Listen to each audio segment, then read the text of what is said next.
বাজারে আলু ও পেঁয়াজের মূল্য নিয়ন্ত্রণে রাখতে বৃহস্পতিবার সদর মহকুমা শাসক রাজধানীর পাইকারি ব্যবসায়ীদের নিয়ে বৈঠক করেন। সদর মহকুমা শাসকের কার্যালয়ে অনুষ্ঠিত হয় এই বৈঠক। সদর মহকুমা শাসক পাইকারি ব্যবসায়ীদের আহ্বান জানান বাজারে আলু পেঁয়াজের মূল্য স্বাভাবিক রাখার জন্য। সদর মহকুমা শাসক সাংবাদিকদের মুখোমুখি হয়ে জানান বাজারে আলু পেঁয়াজের মূল্য বৃদ্ধি পাচ্ছে বলে অভিযোগ আছে, তাই বাজারে কী পরিমাণ আলু পেঁয়াজ মজুত রয়েছে তা খতিয়ে দেখতে এদিন আলু পেঁয়াজ সহ নিত্য প্রয়োজনীয় সামগ্রীর ব্যবসার সাথে যুক্ত পাইকারি ব্যবসায়ীদের নিয়ে এই দিন বৈঠক করা হয়েছে। জিনিসের দাম বাড়া, বিশেষ করে আলু পেঁয়াজের দাম ঊর্ধ্বমুখী এমন কিছু এলিগেশন আসছে।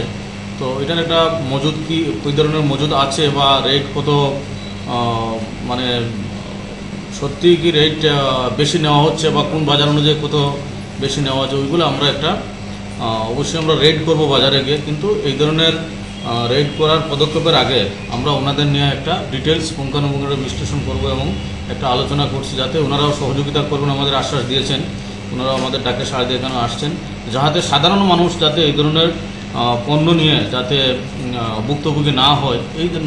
ব্যুরো রিপোর্ট, খবর ত্রিপুরা।